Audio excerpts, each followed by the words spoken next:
Be careful with it, would you? And, pie. Thanks for saving me from the Chuck Norris marathon with the snack run, Karlee. No problem. Don't get me wrong. Sharing a motel room with him after a hunt is an awesome way to celebrate. But the man's choice in movies is iffy, even on a good day. What about mine? Digging into the law was not my idea of downtime after we cleaned out that nest. I'm coming back with nothing even remotely close to natural in it. Besides, I'm itching to take the wheel without your Mr. Backseat Driver and his comments. What? Someone's by the car. Of course. The one time he parks a mile away from the rooms. Really, Sandra? That's what you're going with for weapons? Well, Dean never uses them. Because throwing stars are as good of an idea as those films he makes you sit through. Oh, put the demon blade away. It's our old partner in crime. Hey, I guess you're wanting to tag along again? Well, come on in before Sam turns on the puppy dog eyes and makes me cave and bring him a salad, which I'm not going to do. I'm not a kale delivery system.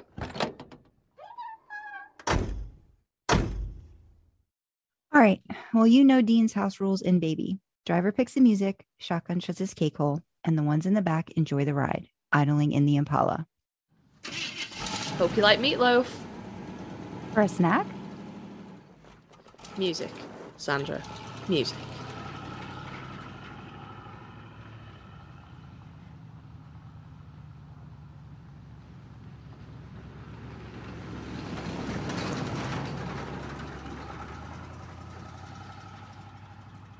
Welcome to Idling in the Impala, a podcast by and for lovers of supernatural and the fan fiction it inspires. I'm Sandra.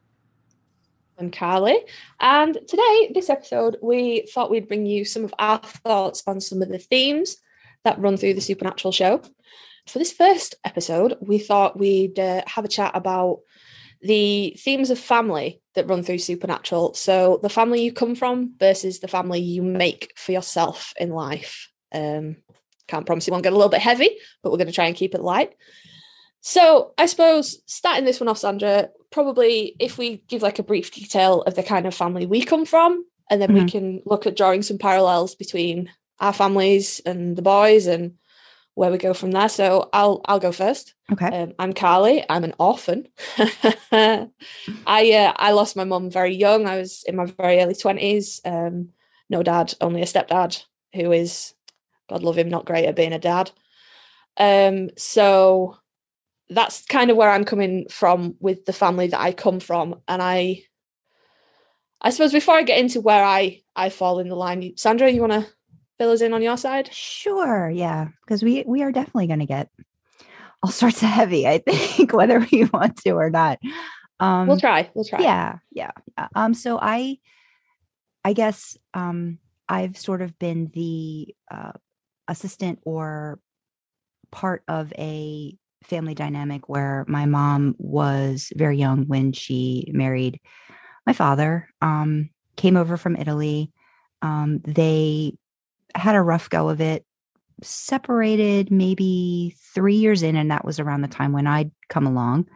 And then pretty much growing up, my role was really helping my mom through life in general. I was I was helping her, with reading things, writing things, helping out with paperwork. I was balancing a checkbook at like 11, for finances and different things like that. So I know we'll get into a little bit more later, but there's been a bunch of different readings and just self-reflection on my part that I've been doing with therapy, and then just outside on my own, getting a lot more information about family dynamics and really how much of your childhood does affect everything, that you do later on in life, and how you're either, pushing against it or kind of just riding the tide and, riding the waves and just kind of going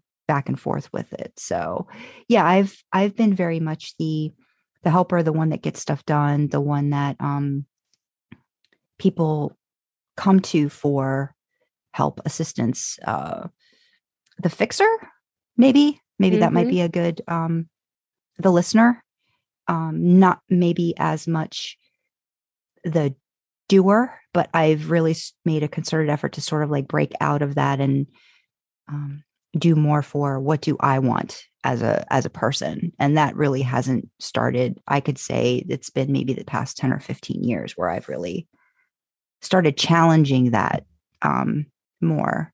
So yeah, that's kind of where I guess I fit in, not even just family, but I think just relationships in general, which I think, bleed out into life. And, how you do a lot of what you do in family kind of does bleed over into work and friendships and different things like that. So I don't think, unless you're really great at it, I don't think compartmentalizing or, I know some people call it like maybe like even code switching, like it's just, some people do that out of, they're just able to do it better. Some people just kind of like dig their heels in and just go full force into, well, this is how it is here, so it's going to be this way everywhere else. So that kind of thing. Yeah. That's kind of like where I'm at. I'm nodding away here. I'm nodding away like you can see me. I'm like, yep, all of that. So I suppose like you'd be Dean then, wouldn't you? The fixer, the listener, the sorter outer, the taking control and just dealing with the situation of family, and whether you want to or not, whether you enjoy it or not, that's what you do. That's just how it is. See, I'm a lot of my early life up until my mum passed away, I was that. I wasn't the fixer, like Team Single Mums Unite, team being in charge of a household very young Unite as well. Like my mum didn't have the same sort of barriers that your mum had, like language barriers and things. But she was one person and she was working her ass off, 6-7 days a week, and the house has got to be cleaned. And I'm a lazy teenager. I'm not doing anything else. So, that sort of role of like keeping up with the housework and stuff fell to me. But overall, I've always been more Sam, get away, get out from under the expectations. Don't, there's an expectation that you live a certain way and you're going to do things a certain way and you're going to be a certain way. And I've always really rebelled against that. Even like, I suppose for the purposes of clarity, I define my life as before and after. So even before, I was the rebellious one, and I'm the baby of the family apart from my own children now. But I was the baby of the family, and I was always like, yeah, I'm going to get like facial piercings and I'm going to get tattoos and I'm going to drop out of college and you can't tell me what to do. I'm going to do what I'm going to do and you're just going to have to get in line, basically. And I know that caused a lot of problems for my mum, who was told more than once to get that girl in line. Bless her. And she was like, what do you want me to do? Tie her to something? She grown. She can do what she wants. But like then, so I always had that mentality that I wasn't gonna, like the expectations weren't anything, really strenuous, but I sort of rebelled against them anyway, purely on the basis that they were expectations. And I was kind of held to task, even though it wasn't what I wanted to do. So even like before I rebelled against that, and then afterwards, I rebelled against that even harder because then the expectation was that I would step into her shoes, and she was a dean as well. She was do the thing and get yelled at and stuff like that. And so they expected I was going to fall into line with that, and I very, very much didn't. And that caused like a huge breakdown as well, like inside like my extended family. So I suppose I identify with Sam, but I've been Dean more than I've been Sam, I think. I think with so I think Sam was very much like the golden child, right? Like in the family, like it wasn't just John, it was Dean, like Dean loving, caring for, and to a certain extent I feel like I was kind of all of that for my mom, growing up, because she didn't really, like I said, she was really isolated. Like once she was no longer with my father, stranger in a strange land kind of deal. Like she had some people she could rely on, but those people ended up using and abusing that trust as well, and so then I think I've said this to you before, and I may have mentioned it. Like, I was just a good little girl because I didn't want to make things harder. So I really, really focused on making myself invisible. So I guess maybe almost like the good little soldier, where just like, you just do what you got to do. Don't rock the boat, keep things in line, because if one thing gets pulled, everything's going to fall apart. And you care about your parent, your small family bond so much that you don't want to mess that up for anyone.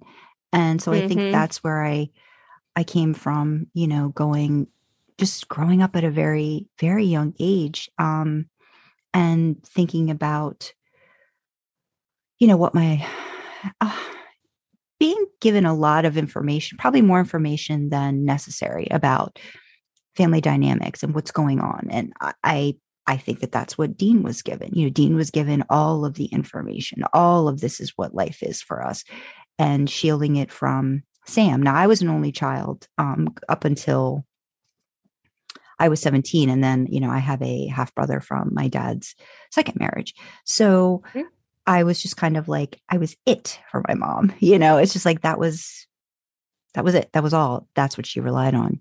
And that has continued, for a very long time, even up until today. So there's still that finding a way to make it work within my marriage, and making that still be an important thing, and making everyone feel valid and validated. I'm very much the peacekeeper. God, there's that scene.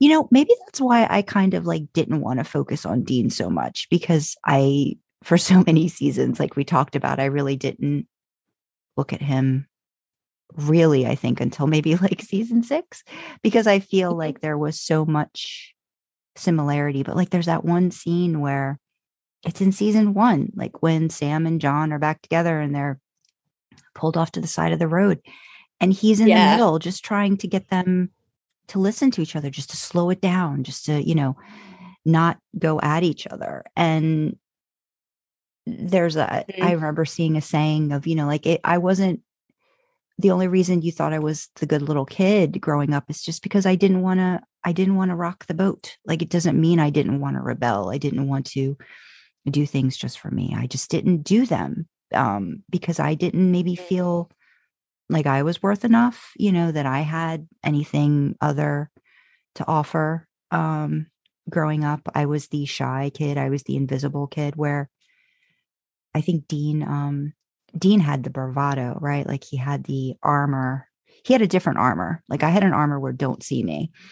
And I think he had the armor of, well, this is who I want you to think that I am. But, I really don't even know what I am, but I'm just going to give you what I think you want to see.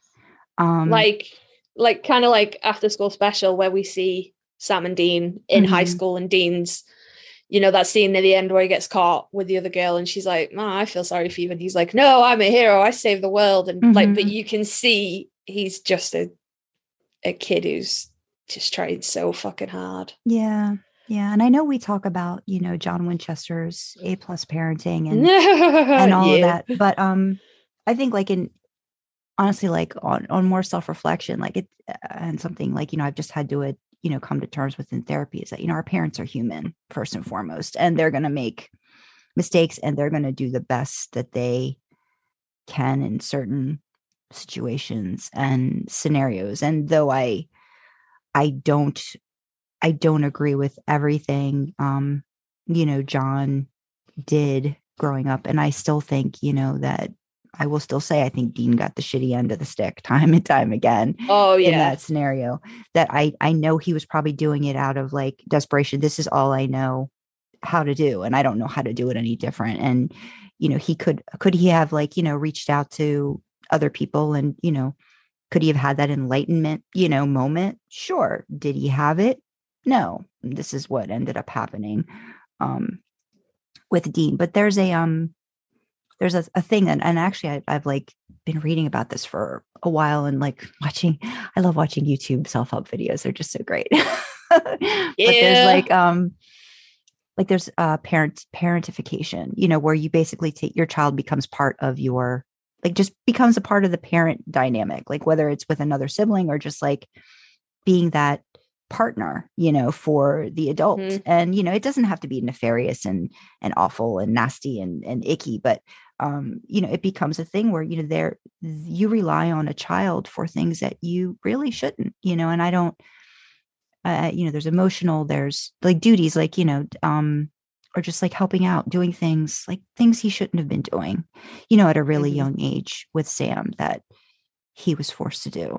And I mean, I think he was a much better parent, in the long run for Sam. And I think that's why, maybe Sam had the courage or willingness to want to run away or wanted to run away because, Dean gave him all of the things that John didn't give Dean, and I think there was that love, that believe in yourself, that, you're really good at this, Sammy. And we've talked about this before, and I know we go all over the place, but because we have a lot of thread conversations and then things off to the side that aren't just podcast related. But I remember in the last season 15, there was that flashback episode, young Dean, young Sam. And it was that episode I really couldn't stand, that we were just like, why are they doing this now? It's towards the end of the series and they're wasting time on this monster of the week. The motel one. Yeah. Yeah, that was dumb. And there was a way that the Dean, and it's not the fault of the actor or whatever, I say it's more writers and, different people not really taking into consideration the relationship we've seen over the years with these two brothers. But he kind of, I mean, I understand why he did it. If you really like look deep into it, like Sam was looking at, oh, maybe I might go to college. Maybe I might, I really want to deal with school. I want to do my best at it. And Dean was kind of like, no, you're not going to be any good at it. You're just going to be hunting with us forever. So that was probably, just him protecting himself and not wanting to lose Sam. But I also felt it just so wasn't genuine, in how he would have related or boosted Sam up to some extent. And the fact that family was everything to Dean. Family is the family you make, I think, became even everything to Dean, later on. And I think he had to learn that by getting out of the isolation and the shadows. And that didn't really happen until John died. And when John was gone, it kind of they didn't really have any other choice. They had to find other people, to bring into their lives, and they had to feel that it was okay to do that. And I can give this person a little bit of my trust and see what happens. But that's hard for somebody who's always been told, oh no, it's just us. And I think that's something that, again, I don't think parents do it intentionally, or, I mean, there are some people that are just awful and evil and whatever, but a lot of it is just survival, right? Like you're just trying to get through the day. But I think with John, he had to be totally out of the picture for Dean to have any sense of, oh, there's life beyond hunting. And even then, it wasn't like he came to that decision or figured that out right away. And I don't really know if he ever did fully, but he could have, that could have been a thing that he could have learned. So I don't know, I don't know what your thoughts are on the family, because there are definitely some instances where I think there's a tier level for Dean, right? There's certain people that, yes, you're definitely family. Well, you're right here. You could almost make it up there, but you're not quite there yet, and it's like, so, again, not to say that that's makes him bad. It makes him cautious and not wanting to get hurt, because then I think once he he's given of himself in some situations. He's gotten hurt, and I don't know how many times he wants to continue to get hurt, and then he just pulls back. So I think family is a very coveted spot for Dean. You know, like if I call you family, that means you've made it. Like I have a handful of people in my life that I could say, you are family, even if it's not blood. You know, you are somebody I would fight somebody for you if I see that you're being treated badly by someone and there's no reason for it. So yeah. Yeah, absolutely. Absolutely. I mean, sort of to tie it into my own life, my mum was very John in a way. Like with her parents, she was Dean, but to me, she was John. And I don't mean that in a bad way. Like she was a good mum. Yeah. But she was, the only thing she could ever see was her needs, you know? So while I never went hungry and I never went cold and I never did without, you know, I always had like clothes and shoes, like the basics, you know, the stuff that you have to do. Yeah. I had all of that, but like that was it. You know, there was nothing. I can count on one hand the number of times me and my mum did anything for fun ever. You know, she worked all the time. So hard, Karlee, because that's like exactly like me with my mom too. Yeah. Yeah. All my fun memories are with other people, with my dad, like who is a stepdad, but he's been around long enough, he's earned the title. Or like other family members, you know, never with her, because she went to work and she did the thing, and then her time was her time. It wasn't our time, it wasn't family time, it was her time. So then she had me when she was 29, so she's still young, you know, so she's still, and like her marriage is broken down, so she wants to go out, you know, maybe she wants to find a new partner, she wants to have fun. As a grown-up, she wants to get laid, you know. It's icky, but I can, like, she was a person. And I'm like, you know, just a funny little tidbit. I can remember messing around with her and being like, you know when you're like a teen and like the thought of like sex, like your parents having sex is just fucking disgusting. Yeah. And I was like, my mother only had sex once and it was to create me, blah, blah, blah, blah, blah. And I was just chatting with my friends and she was in the kitchen and she just poked her head around the kitchen door and went, "You attended my wedding," and then went back in the kitchen. She just fucking just devastated the whole conversation. I was like, oh God, ew. But like, so like as an adult, I can be like, oh, maybe she wanted to get laid, you know, whatever. But there was like, I was very much Dean, you know, just left to figure it out, really. And I'm an only child. My it's, you know, my biological dad might have other kids, but I don't know. So for me, it's, you know, it's me. My stepdad doesn't have any other children. So I didn't have a little brother or sister to pass, you know, anything onto like Dean did. But what I do is I pass it on to my kids, and I look at all the things that my family did and I go, right, okay, not that, not that, definitely not that, absolutely not that. So, you know, I have, my eldest son is nearly a preteen, so, you know, a lot of doors get slammed in my house, a lot of stairs get stamped on, and I get a lot of, "I hate you," and I think, you're doing something right. He can say that. Yeah, that's it. He doesn't mean that. He's mad, but at least he knows he can say it, and nothing bad's going to happen. You know, there's not going to be any repercussions. He can be angry and say really hurtful things, and I'll go, oh, I could just, with my bare hands, child.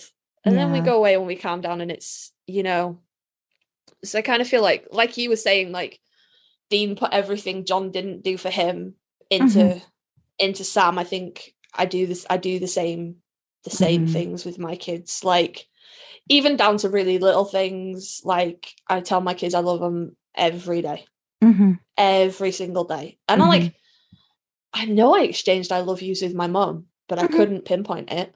You know, I couldn't I couldn't say for definite, like, yeah, this is a thing. Yeah. But I tell my kids every day, every single day. I give them hugs whenever I try my best to give them hugs whenever they want, because my family was very touch averse. Nobody really, you got a hug if you'd been really badly hurt. Okay. Physically. I mean, if you'd been emotionally hurt, well, can you just fucking suck that up? You're ruining dinner.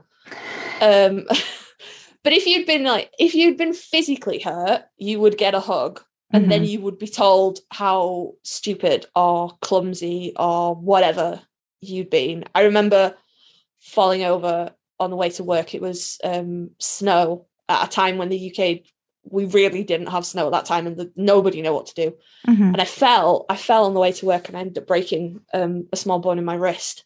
So I was like casted up for a couple of weeks. And I went to go see like my mum's parents and stuff. And my granddad just spent the whole time just ripping the piss out of me. We'd gone for a meal, and he was like, oh, do you need me to cut your food up like you're a baby? Like really taking the piss out of me. And when I complained to my mum afterwards and be like, that was fucking mean. Like my feelings are hurt. Like I've really hurt myself, and I was on my own. And it was awful because at the time we lived in we lived in city A. My mum worked in city B, and I worked in city C, and they were like sort of equidistant from each other. Okay. And because of the weather, my mum couldn't get to me. And she wasn't allowed to leave work to get to me. So this had happened like 8:00 in the morning before work. Okay. I had to walk to work, call her and be like, my wrist is swelling like a motherfucker. I think I have done something. And then I had to, I got someone from work to take me to the hospital in the city that I was working with. And she called me and she's like, they won't let me leave. I'm really sorry. Like, I'm sending your dad. He's going to come and get you from the hospital and take you home. But I'd gone through all of that, on my own. And I would have been about 18 maybe. And it was really scary. And I'd cried when she came home. I was like, Mommy was awful and my arm really hurts.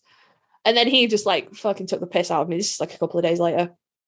And I'd said to her, that was mean. My feelings are hurt. And she's like, oh, well, it's only because you're okay. He wouldn't have done that if it was more serious. It's only because he's relieved that you're okay. And I'm like, so he couldn't have just said that? He couldn't have just been like, I'm glad you're all right. No, this is the option we've chosen. Yeah, this is what we're doing. Yeah. So yeah, you got a hug if I think, do you know what? He didn't hug me when my mum died.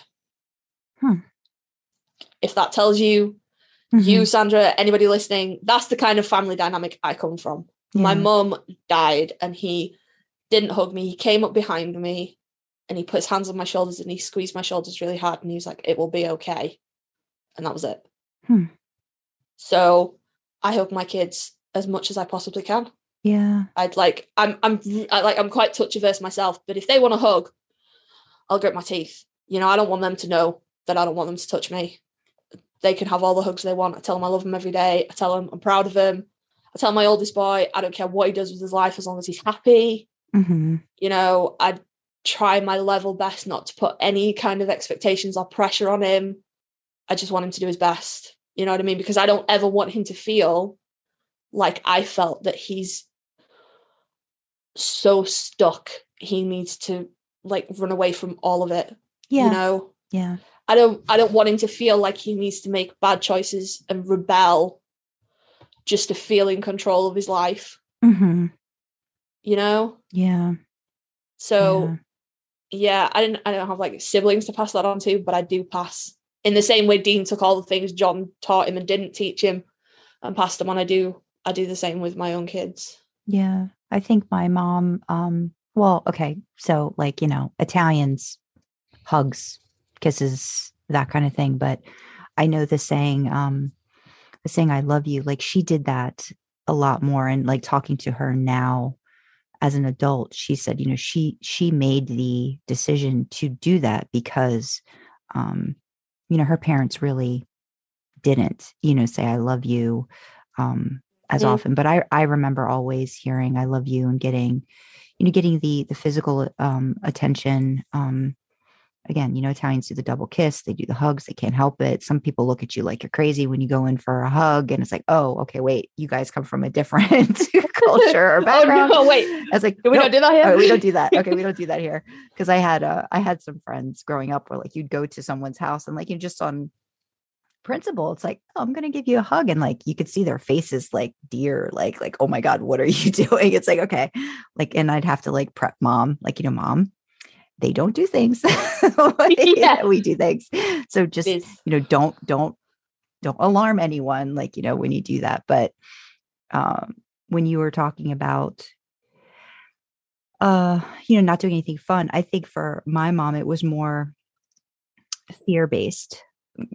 Just like the fear prevented her from wanting to try different things, and that spilled over to me growing up. And then that, I've said this to you before. I think my choice to not have kids is because I don't know if I would just do exactly the same thing to a child. And not that I feel like I don't feel like I was brought up horribly or that I had the worst, but I know that within myself, I don't want to put all of my expectations and this is going to sound bad. I don't want to put all of my love or everything that I'm about into this little person that's just been, brought into the world and shouldn't have all of that expectation thrust upon them, just going into it. And I think we've had discussions on that too, like, it's that needing to feel that you're going to have someone that loves you no matter what. I think that's why I've been so averse, or, I'm okay with being child free. You know what I mean? Like that's, and luckily, my husband and I, we had discussions going into this before, and we were both of the same mindset. He's like, oh yeah, he's like, I'm a great uncle, but I'd be an awful dad. And I'm like, okay, good to know. And where I think I probably would have been actually probably a really good parent, but it wasn't that thing. I don't feel that, I know a lot of people growing up, they just feel that they're going to be a parent. I never really had that. And again, I look at, it's really interesting. Like I do always wonder, Dean was really good, I think, at being that guardian for kids, I think. But, and I think he would have been a great dad, I think, once he'd gotten some therapy. But, would he have chosen that for himself, or would he want to just be the uncle or the person that, because I had a godmother who was like, she was like my second mom, she came into my life probably when I was like 9 or 10. And she became that, this is what life can be like for you. You can think outside of just this. But, it took a long time. And like, I wouldn't learn those lessons for like years later. But it was like, you can rebel, but it's not rebel. It's just being what you find in yourself, and that can change, right? That doesn't have to be a static thing. You're going to grow, you're going to change.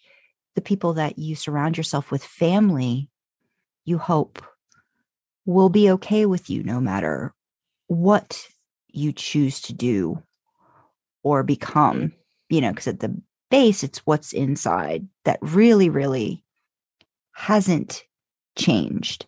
So yeah, she was that sort of that light, that fun, that, oh, let's go do this, let's go do that. And, but yeah, it was always like, well, we can't because we don't have it. And, my father had the means. My mom had to sort of like,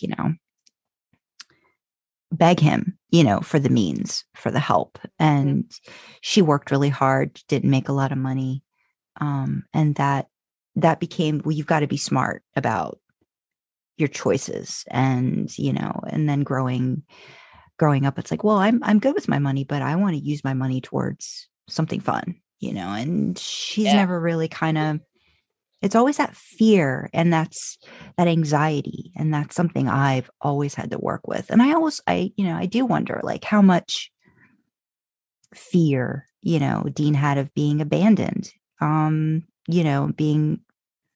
left on his own, because he was a few times. And I feel like my mom had that, and I probably had, got that through osmosis, and just growing up, not, knowing it, my dad made the choice to leave, very young. And, I still have connection to him and relationship with him, but it's not anything deep, and it's very transactional at times. But again, it's just how he is as a human. And I've kind of just grown to accept that and not expect more.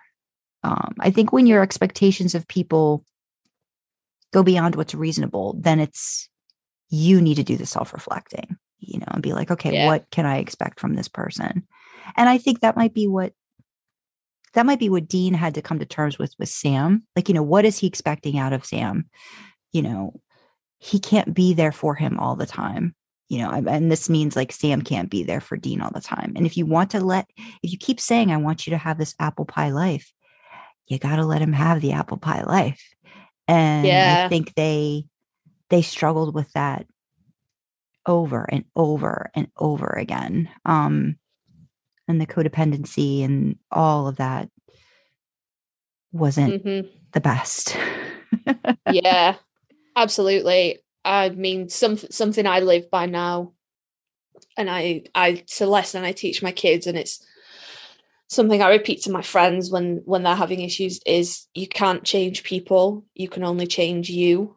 So people are going to be who they're going to be. My family is always going to be shit, right? Okay, I have 2 cousins that I love to the moon and back, and they are categorically not shit, right? If there's like 2 columns of garbage family and not garbage family, right, they're firmly not garbage. Like, I have 2 cousins that I absolutely love to the moon and back. Obviously I have my dad, and then I have my maid family. But the rest of my family fucking sucked. My grandparents sucked when they were alive.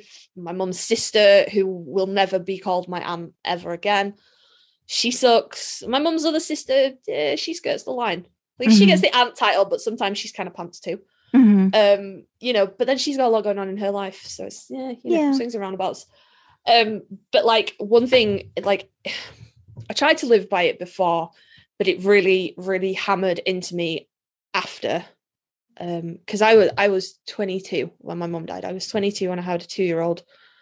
And I mean, there's no age to lose a parent, none at all. My granddad passed away last year, and he was 90. And his oldest daughter will turn 70 this year, and she wasn't ready to let her dad go. There's no good time to lose a parent, but if there's a sliding scale of bad times to lose a parent, I'd say that's, it's up there. It's because we were just sort of starting to get kind of back on track, right? Being the whole teenage rebellion phase, and then I'd gone off and got pregnant, and that was a thing. And I'd come crawling back to my mum at like 7-8 months pregnant, after me and my son's dad split up, and I was like, I just need to move back in. And I came back, and we did all that, and we got so much closer, and we were sort of like, we were starting to get back on track, not as a parent and child, because that ship had sailed a long time ago, but as 2 grown-ups who loved each other dearly can be. That was how it was, right? And then of course it's all stolen. It's gone in the blink of an eye, and it's gone, and she's gone, and that future is gone. And what I desperately needed then was family, was support, was help, was just I had a son, and I had my other half, who we've been together 10 years next month. But it felt like I never felt so alone in my life. It hits different, and I needed somebody to pick me up and go. I needed an adult basically. I needed someone who was more adult than me to pick me up and go, it's gonna be okay. Like, this is fucking horrible, but it's going to be okay. And what happened was my whole family went, here's a bunch of responsibility. Mm. And I just didn't know. I didn't know what to do. I didn't know where to turn. So I just good little soldiered it. I deemed it, and I was like, yeah, okay, right, fine. I'll sort the house out, and I'll sort the funeral out, and I'll pay for all the things, and I'll do this, and I'll do that, and you can steal from me, and that's fine. And yeah, fine. And I've got a 2-year-old, but I'll be the one that traipses up and back down to your house instead of you coming to me, even though you have cars and I don't. Yeah. Fine. Until it just snapped. It just snapped, and I was just like, fucking no. Yeah.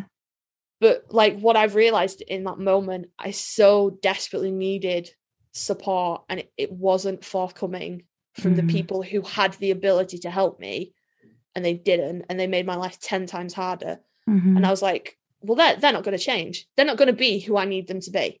Yeah. So what can I do about that? I can stop looking for it in them, you know? I can look for that support in other places. I can find it in myself. What I have to stop doing is putting faith in them just to be let down all over again. You know? Yeah.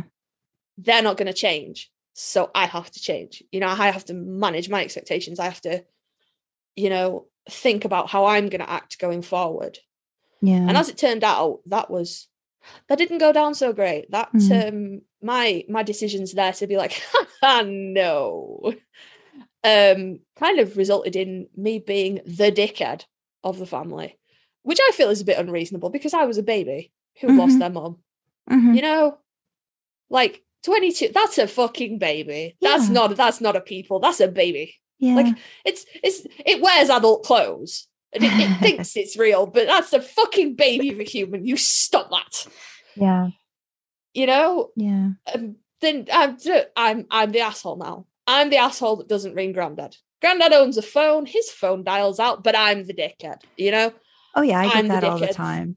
You were talking a little bit about like your mom, like making almost apologies, you know, for her dad, like, you know, how he was behaving. And I feel like my mom's done that for decades, you know, with my father. And it was always like, well, you know, you need to do this, or you need to do that, or you need to be, I'm like, you know, at some point I'm like, I don't need to be the one that always reaches out. I don't need to be the one that always does what you think is the good thing to do.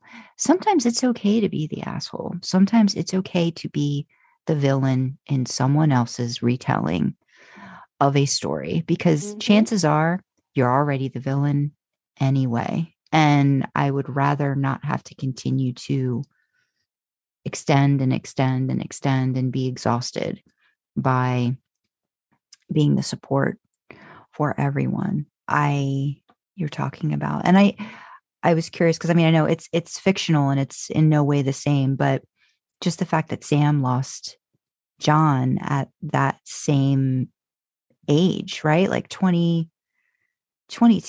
Like, and I think they might have maybe been able to try to work together, you know, or try to find that respect for each other. It would have been tough, but they might have been able to do that.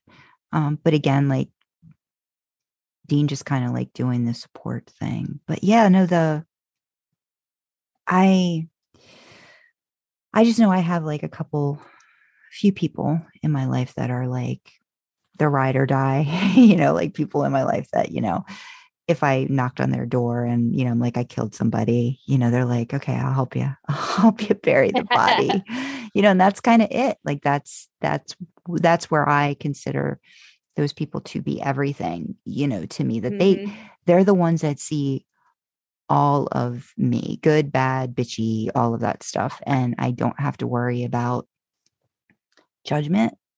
I don't know if I can say that necessarily about, you know, my mom, again, not in a bad way, but I think she would really prefer I just do things the way that she does them, as most people do. But I'm like, no, I can't anymore. I can't pretend that's a thing. I can't pretend I'm that person, just because it makes your life feel less anxious and you're less fearful if you don't think anything's going to change. Yeah, totally get that. I'm with you. I'm few select people who are my ride or die, Mhm. you know, who again I could be like, I murdered somebody, and they'd be like, okay, let me get my shovel and some bags, you know, like, what do you mean, officer? She killed someone in Delaware. That's impossible. She's in the UK with me. I'm even in the country. I don't know what you're talking about. What do you mean her passport hasn't been stamped? Well, I really feel like you need to take that up with the airport staff, because she was definitely in the UK. Yeah. Hello. So this is Editing Sandra. As Karlee and I started listening to the ramblings of this episode, we decided that we would actually break this up into 2 parts. So at this point of the discussion, we're going to break. We're going to go into our Canon fodder, Karlee's pick. And then in part 2 of the discussion about family, we'll have some more of our thoughts. And then we'll have one more Canon fodder that we picked for that episode. So thanks for hanging in there. We will, I guess, get back to the show. I've had this thing for so long, been waiting for the perfect moment to use. Okay, beautiful. Yippee-ki-yay, mother.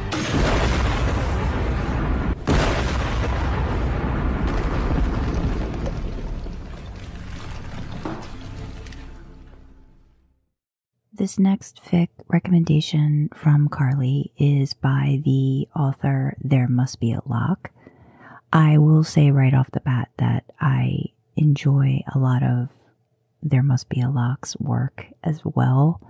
They have an amazing fiction called Marked that I think is one of the first things that I ever read that was supernatural fanfic related. That one is Dean Winchester centric. They have 105 items on AO3 that are just supernatural. They have 14 that are supernatural real person fic. And then they have a few other fandoms that they seem to like as well that they've written. So if you are into Criminal Minds or the Marvel Cinematic Universe and the Falcon and the Winter Soldier TV show, you're in for a treat with this author.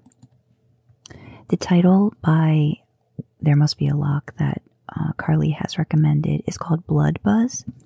It's rated explicit. Category is female male. Relationship Sam Winchester you, Sam Winchester reader. Additional tags: Sam Winchester on demon blood, knife play, blood kink, mirror sex, smut, vaginal sex, explicit sexual content. The summary: me or you, she asks, barely more than a whisper.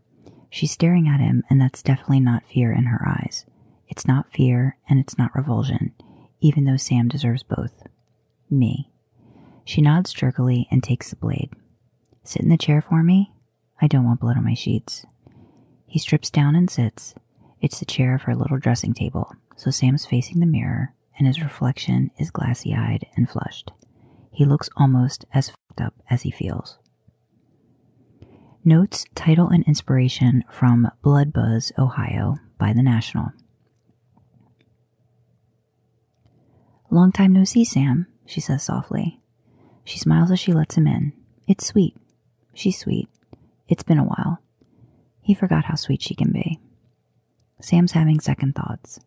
She deserves better than him.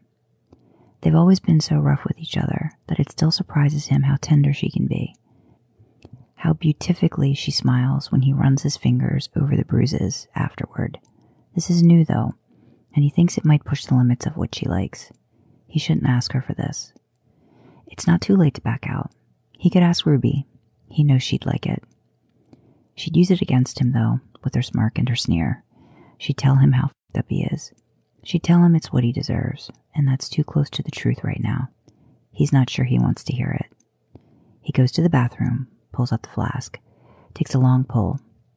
Ruby will be back tomorrow. He has plenty to last him until then. It burns a little when he licks his lips. He tucks the flask away and looks at himself in the mirror, baring his teeth to make sure the blood is invisible. Can she see it on him?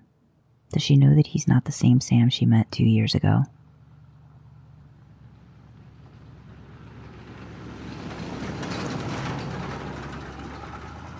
So my my recommendation for this week is this episode rather is Blood Buzz, and it's by There Must Be a Lock, which I definitely feel like I've brought some of their stuff. Oh yeah, because I love their stuff too. Yeah. So this one, like, concept warning for anyone, this features knife play and blood. So, you know, if you want to like skip forward a little while, you can do. Yeah, you know, it's not for everybody. I freely admit to being a filthy deviant pervert, so it's fine. So yeah, this one again is really short. It's under 2,000 words, and I come back to this one a lot. I do, and I don't know if I come back to it a lot because of maybe my own personal kinks regarding knives and things. Haha, there are people I work with that listen to this. Fuck. Oh well, never mind. That in no way impacts my ability to do my job. But yeah, I don't know if I come back to this because it's you know, it's reflective of maybe some of my personal kinks, or if it's just, I don't know. Is it Soulless Sam though? No, it isn't. Okay, no. Is it Demon Blood Sam? It's Sam on Demon Blood. Yeah. Okay. It's Sam on Demon Blood. So basically, the sort of the premise of the work is it's Sam on Demon Blood, and he goes to you, the reader, whatever. You the reader, and you've hooked up a little bit in the past, but now Sam is, you know, Demon Blood Sam, and he's high, and he comes to you and like offers you a knife, and he's just like, I would like to sleep with you, and also if you could just cut me, please, thank you. And it's written really like it's written POV Sam, not like, it's not first person Sam, but it's POV Sam, so it's like, you know, sort of like detailing all the things that are going on with him, and like the sort of the writer's thoughts about what being high on Demon Blood maybe feels like, what it looks like maybe. And then it's you know, and then there's like the whole sex and things like that, and there's like a little bit of knife play. It's not horrifically graphic, but it's not shied away from either. I think I did read this whole thing after I narrated it. I think I ended up reading the whole thing. So now it's like a mirror. Are they okay? Yeah. They're in front of a mirror, and he's like, you know, there's like a lot of sort of watching, and it's quite visually focused on what he can see and the blood and things like that. And then it's we get to the end and it's done, and she's like, yeah, I'm gonna go shower, and he's like, yeah, no, that's fine, I'll be with you in a minute. And then like he doesn't want to look at himself in the mirror because he's worried that he's gonna have black eyes and, you know, like be too demony, because he's like, he feels like he's losing himself. And that sort of like it comes through in the sex, like he feels like he's out of control and he's losing himself, and then he's you know, like he's worried of what he's going to see when he looks in the mirror, and then he does look, and it's just him, and it's like his eyes are normal, and it's just him, and it's you know, there's nothing's taken over him, he's just this fucked up, basically. I don't know if I come back to this sort of from a way of identifying that however much you want outside influences to be the reason why, you know, you're struggling or whatever, and then you realize that it's just you, you know, and like you. Do you think it's a torture thing, like this torturous, like he just constantly, we keep talking like, you know, not feeling pure, not feeling clean, not feeling like, just wanting to torture, like he can't find anything good within himself, you know, and it's like he just keeps coming back to that and hammering that home, that torture, like, oh, like, you know, I need to, like, how much penance does he think he needs to do, like how many different ways can he try to fix it, and everything he tries just doesn't seem to work. I mean, I think maybe for this one, it's not it's not implied in the work to be this way. So maybe it's my own interpretation. But I kind of get the feeling like he goes to her and asks her to do this because he wants to feel something, you know, and he's doesn't care if that something is good or bad. He just wants to feel something, because we know, and it references in this fic that what he wants from you, he could go and get from Ruby, but she would be cruel about it, and he doesn't think he will be. So, and I like, we know at this point in canon, he was sleeping with Ruby as well. So I don't think it's about the sex either. Yeah, I think it's just this wanting to feel something. And I think I resonate with this one so much because I mean, like this canon fodder is going to go out with the family episode. So you know, we've done family therapy with Karlee and Sandra. So when I was younger, I did self-harm. It was in the before times, but it was in the before times when things were really fucking shit. And I resonate with that feeling of wanting to feel something, even if it's a bad something, even if it's a pain, it's something, you know. And I think maybe that's what keeps drawing me back to this fic, because like I said, it's quite short and it's, you know, it's graphic and it, like, the sex is great, but it's just, I think it's the mindset that just keeps pulling me back to this one. It's great. Do you think with because I know that, like, the way the seasons have kind of like portrayed Sam's relationships, I mean, it's funny, the ones that I think are softer and sweeter, you don't really see the sex with Sam with those characters, but I mean, they had the werewolf one, but even that one was kind of intense. That was an intense scene. And then the Ruby stuff is very intense. But like anything with Amelia, they never really showed. And even with, like, you know, whatever we're thinking happens with Eileen, they don't show that either. And I mean, we talk about how a lot of fanfic portrays the boys, and I just feel like there's a different expression that they both search for in it. I always wondered, like, you know, because you, like, you know, how was his sexual relationship with Jessica or with Amelia? It seemed very, like, glossy, you know. I don't know. It's just interesting with him, how they portray him a lot, or how we portray him a lot, and a lot of people in fan fiction too. There's a lot more to, like, you know, we've talked about it and we joke about it, but like, Dean wants to please. Like, I think that's his, like, main thing, like, when he's in it. Sam, I don't know. You're the Sam mortal. So, like, you know, what's like, how do you think he approaches? Like, do you really think it's just like, is it more dom sub stuff that he likes to explore? I don't know.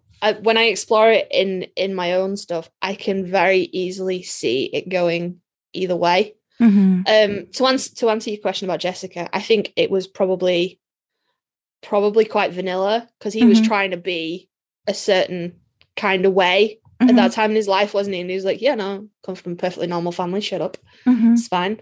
It's cool. Yeah. No, my dad didn't teach me how to kill things.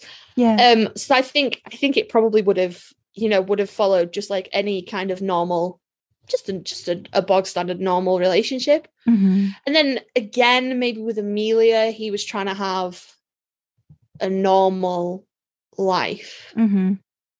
So I don't think it would have entailed anything particularly heavy kink-wise. Right. I feel like Eileen could be kinky, though. I feel like she would have gotten the kink out of him a little bit. Definitely. Like, it might not have happened right away, but I think it would have. Do you know, I feel like intrinsically, and I've written Sam, I'll be honest, I tend to write Sam more dominating than submissive in a normal work. Obviously, Mhm. kink work's different, Mhm. but in a normal work. But I don't know. I think maybe I think generally that's how he would be. It's like just sort of due to the nature of who he is. You know, he's like Dean. He's a people pleaser. He would, Mhm. you know, he'd wanna be what you wanted him to be. I Mhm. think so. If you Mhm. wanted him to be like the big strong man, he would be the big strong man. If you wanted him to be nice and sweet and sensitive, he would be nice and sweet and sensitive. You know, I think he'd be what you wanted him to be in bed. But I think if he had his choice, I think maybe he'd take more of a sub route personally. Who do you think would voice what they wanted more quickly in a relationship if they wanted something different or outside of vanilla, if it wasn't already like an established thing that going into it? Do you think Dean would approach it first, or do you think Sam would? I think Sam would, because I think Sam's got the history of going for what he wants, whereas Dean's got that history of doing as he's told. Yeah. I think if you wanted to change things up with Dean, I think you'd have to be the one to broach it. I think he'd be, you know, I'm not saying he wouldn't throw you around the bedroom and show you a good time, because he categorically would. But I do think because he's because people have noted and commented that, you know, oh, you know, that Dean, best sex of my life. Yeah.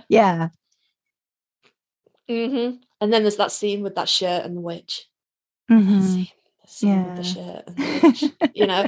And then the Cassie thing as well. So I think Dean's like, he's happy to lay back and not let you do all the work, but let you have it the way you want to have it, you know. Like we saw that with Cassie and with the witch whose name escapes me. It's the scene with the with the shirt, and all I can think is the outtakes where Jensen can't get the cuffs off his wrists. He's just fucking waving his arms back and forth and having a tantrum about it. Why am I blanking out? What season is this? Why am I blanking out at this? Why am I doing this to myself? The kid's called Emma. The Slays girls, the Amazons. Yeah. Yes, She was, they were witches though, weren't they? I'm not going insane. I think they were like Amazons. I mean, they did like ritual stuff, but I don't know if they did witchy stuff. No, maybe not then. Yeah, but that sounds much more interesting. I'll be honest. I thought you'd be with me from the white shirt. That's why I blanked out, because I think, should be. I still hate that scene for the reason that they intercut all that other stuff in it. They should not have done that. But again, that's just my gripe of, like, you know, other body parts flying across rooms and blood and stuff. I'm like, you had to ruin it. You had to ruin it. But I think I've got you now. I think then there's like a really good juxtaposition between, we see Cassie in season 1 and she's breaking all the TV rules. She's on top and she's in charge and she's doing. Nipple and then we see and then we see Anna in season 3, and it's, you know, her first time, question mark, and he keeps it nice and sweet, and you know, it's all missionary and let's gaze into each other's eyes and it's the fucking hottest thing in 2 legs on that show. I'm not even getting the bucket his back muscles. Jesus Christ. I swear to God, one day I'm going to write a fic. I'm going to write 2. I'm going to write an ode to Sam Winchester's hair and an ode to Dean Winchester's back and shoulder muscles. We should do a detailed exploration on the upper body muscles of Jared and Jensen, because Sam's got some fucking shoulders and biceps as well. Yeah. But yeah, I think he's just probably quite good at intuiting what his partner might want from the encounter. Whereas I think Sam's probably a bit more open and a bit more, this is what I want. Does that sound like something you might want? You know? And that sounds a lot like how they were, you know, when they were growing up. So a lot of that, I think, kind of like carries over, you know, into that, which is, it's interesting. Absolutely. That second child, Sam, nobody tells him no. So yeah, that's Blood Buzz by There Must Be a Lock. I believe they have potentially changed the name on AO3. So really? Okay. Or do they just have a lot of suits that they use? Because that's a new thing that I just learned like a few months. I'm like, oh, you can write under all these different names. So it's very. I might make one and start writing Mass Effect porn and just not tell anybody. I can't have that associated with my supernatural stuff. Man, I got to stop reading it. It's ruining the games for me. Like hardcore. But yeah, God.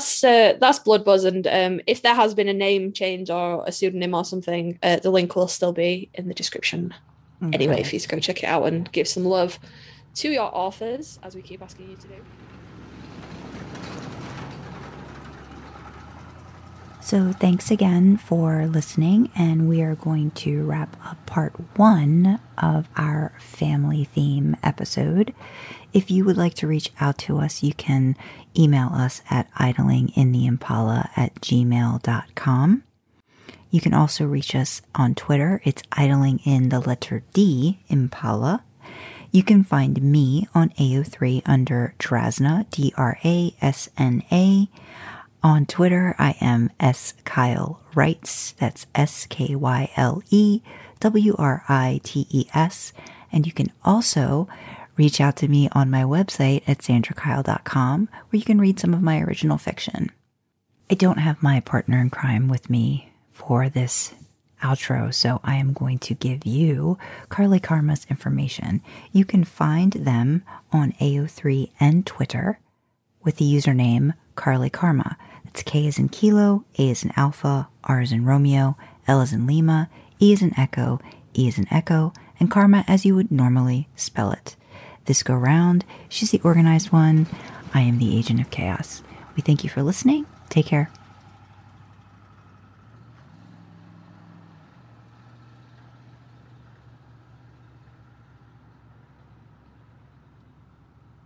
If 3 different types of pie can't tear him away from the television, nothing will.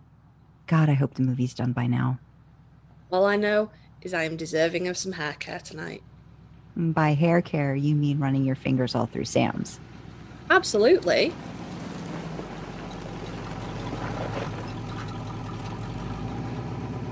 Well, baby's back safe and sound, and we've got some boys to see. Thanks for coming along for the ride. Who knows? Maybe next time we'll give you the keys to take her for a spin.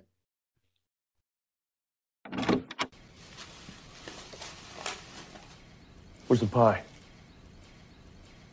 Look at these chemicals. You even read the label? No, I read pie. The rest is just blah, blah, blah.